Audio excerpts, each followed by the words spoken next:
Hello everyone and welcome back to another episode of Gizmo Joe. Today we're going to be taking a look at the Trezor hardware wallet. Now this, if you're not familiar, is for cryptocurrencies. So Bitcoin, Ethereum, and all of the other altcoins that are out there. Basically digital currency. If you don't know too much about it, this isn't going to be a video where I go into depth about what it is and all that sort of stuff, but basically think of it as a sort of digital asset. So basically you can put your money, if you choose to do so, into these sort of digital crypto coins, and just like I guess any other stock or any other asset or commodity, they're traded back and forth, and the value of those digital assets will rise and fall depending on supply, demand, and a variety of other factors. Now, one of the things that's really cool about digital currency is the fact that it's decentralized, which means that a bank doesn't necessarily administer specific goods or commodities or whatever. And so therefore, since it is deregulated, it means that essentially you, the individual, the investor, is responsible for essentially making sure that your investments are secure.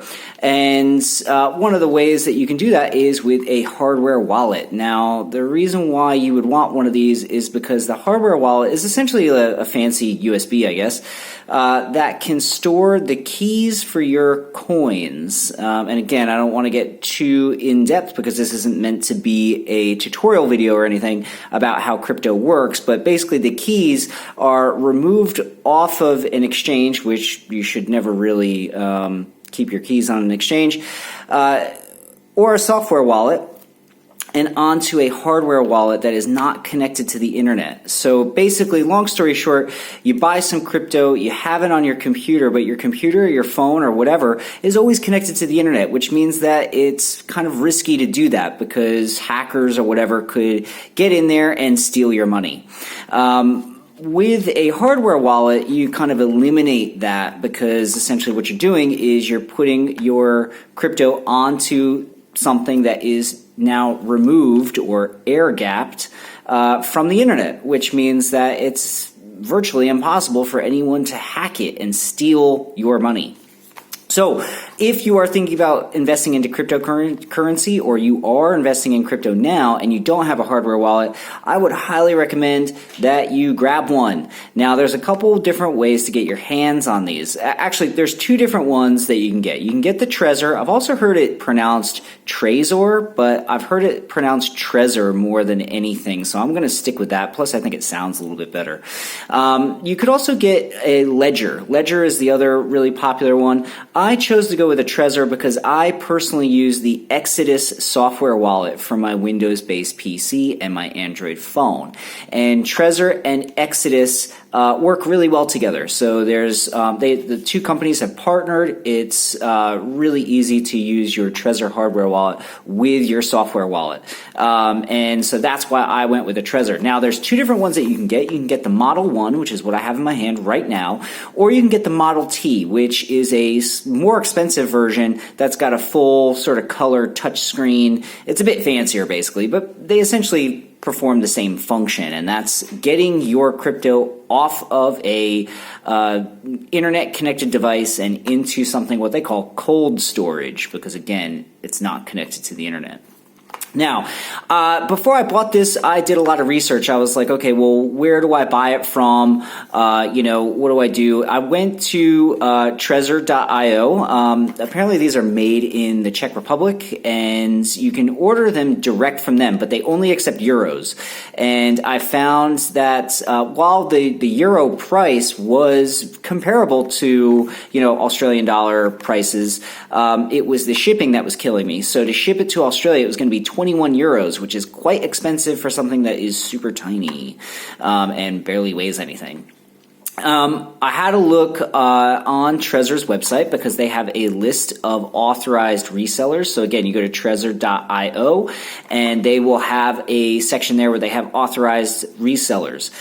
In Australia, I believe CoinSpot is an authorized reseller, as well as BitGear. I went on there, but they were kind of pricey. They were 129 Australian dollars, which is sort of above market value in my opinion, especially when you take a look at sort of the exchange rate and what they're being sold for in euros or US dollars. That didn't really jive well with me, so I had a look on Amazon Australia, and sure enough, there is an official Trezor store, and they sell the Model 1 and the Model T, and I picked this up for $100, so 99 bucks. Because it's over that $39 mark, it was shipped to me for free, and I had no real issues. Now, I went on Reddit, and people were saying, oh, don't buy your Trezor from Amazon because Amazon kind of commingles their product, meaning that they'll source this product from a bunch of different vendors, and then they'll just pick one off the shelf and ship it to you. The issue with that is that people say, well, the device itself could be tampered with. Because again, when you're talking about digital assets, you're talking about, specific seeds and all that sort of stuff. And again, this might sound totally crazy to people who don't know what cryptocurrency is or how it works.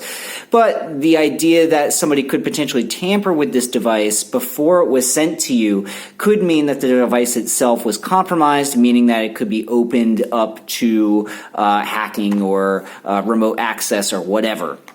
A lot of people on Reddit seem to be overly paranoid, and I get it, especially if you're investing a ton of cash, you want to make sure that this is the right thing. Other people on Reddit, though, were basically saying that the naysayers in terms of buying from Amazon are being super paranoid because Trezor themselves talk about how Amazon is an official partner. And like I said, I bought this from the official Trezor store, and it was just fulfilled by Amazon. I purchased it, I want to say in making this video, I purchased it, it was just delivered today, and I purchased it 2 days ago. So it got here in like 36 hours, which is pretty good, can't complain.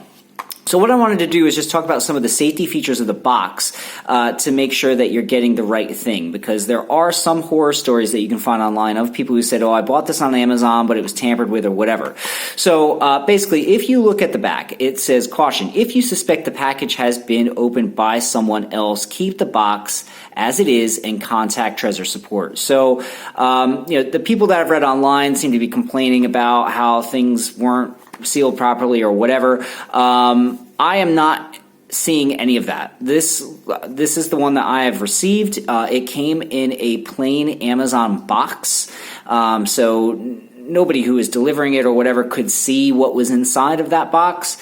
When I opened the box, it had packing material. I took this out, and like I said, all of this shrink wrap looks to be 100% fine. There's no issues with it whatsoever.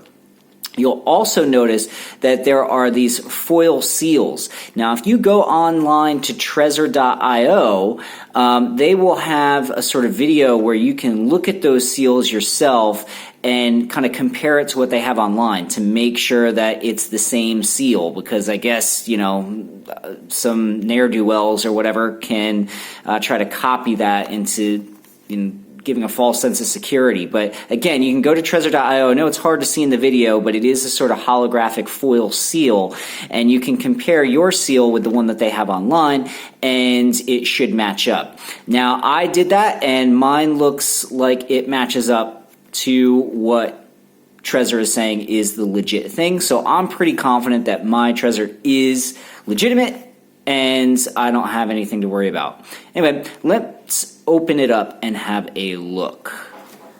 Okay, so the box is a real pain to open. So I had to get my trusty razor blade here and slice open the top. So, it's a pain to open, but I guess that's good because we want to make sure that this hasn't been tampered with at all. So pulling this out, let's just check to see if there's anything else in the box. Nope. Okay. So we've got the little USB cable. Now, the Model 1 uses micro USB. The Model T, I believe, uses USB-C, but that's not a huge deal. We got like a little keychain thing. Put that off to the side there. The Trezor itself is just here, and it just pops out like that. And it's got a little plastic peely thing. Always satisfying to pull one of those off. Now, it's probably a bit hard to see, but you can see it's sort of embossed with the Trezor logo. It's got the screen here, and then it's got your two buttons. Like I said, the Model T has a colored touchscreen. This, I believe, is just monochromatic, and basically you confirm or cancel based on the two buttons here. And just down at the bottom there, that's where you're going to connect your USB cable when you want to connect it to your computer to transfer your digital assets back and forth or whatever. I will say that with this, it is very, very light, and it does sort of, it's made out of plastic, and it does sort of feel a bit, I'm reluctant to say flimsy, but it just doesn't feel very solid. I do know that they sell one of these, I think, for an obscene amount of money that is metal. Maybe that's a little bit better, but the important thing to remember with any sort of hardware wallet is that if this ever gets destroyed or lost or whatever, it's not that big of a deal because you can essentially recover your assets with a seed. Now, I'll just put this off to the side real quick, and we'll take a quick look at what else comes with the Trezor. So it looks like here you've got a couple stickers. So I guess if you want to adorn your laptop or whatever and let everybody know that you invest in cryptocurrency, you can use this sort of swag to do so. I probably will not be using those. But if that's your jam, go for it. Now, there's this getting started little manual. It's very, very brief. But basically, what you want to do when you get one of these is you have to set it up before you can use it with any software wallet or anything like that. So you just want to make sure that you go to trezor.io/start. Go there, you'll set up your Trezor, it will be ready to go in no time. So again, a little getting started guide, not really necessary. Now, here is, like I said, the seed. So basically they give you a little booklet. If you're not too familiar with digital currency or hardware wallets or wallets in general, basically what they do is you can recover the funds that are on here or the assets that are on here with a 12 to 24 word sort of what they call a seed, but really it's a sort of like a passcode, I guess. They give you these they're sort of a hard cardstock little booklets where you can write them down. Now, of course, you lose these or they get destroyed in a fire or, get wet or something, then you're kind of, for lack of a better phrase, up the river without a paddle, I guess. There are other products where you can get essentially your personal recovery seed etched into metal things that you keep in your wallet and all that sort of stuff. But look, do with these what you will, but put them in a safe place. Don't forget them. Maybe invest in a fireproof safe or something like that and chuck them in there. Or, I don't know if you have a safety deposit box at your bank or whatever. But you definitely don't want to lose this because whereas you could lose this or damage this, destroy it, whatever, if you lose your seed, your money is as good as gone. It's just, you just can't get it back. So do not lose this. So anyway,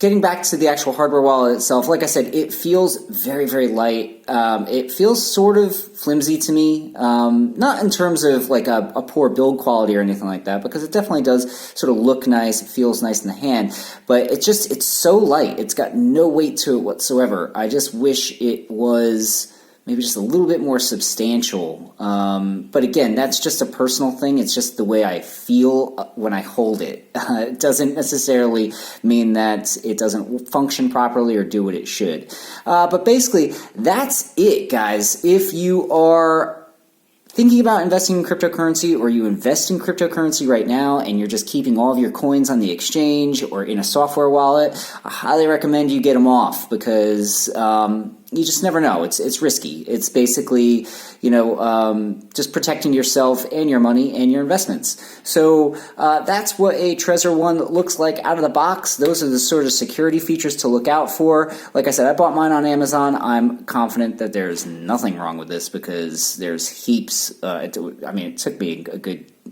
I didn't film it because I cut it out, but it took me a good 3 to 5 minutes just to get in the box, you know what I mean? So I think it's okay. Anyway, that's going to do it, guys. Thanks for watching this episode of Gizmo Joe. I'll be back again soon with another video. Don't forget to like, comment, subscribe. Really helps me out. Thanks for watching. This is Gizmo Joe signing off.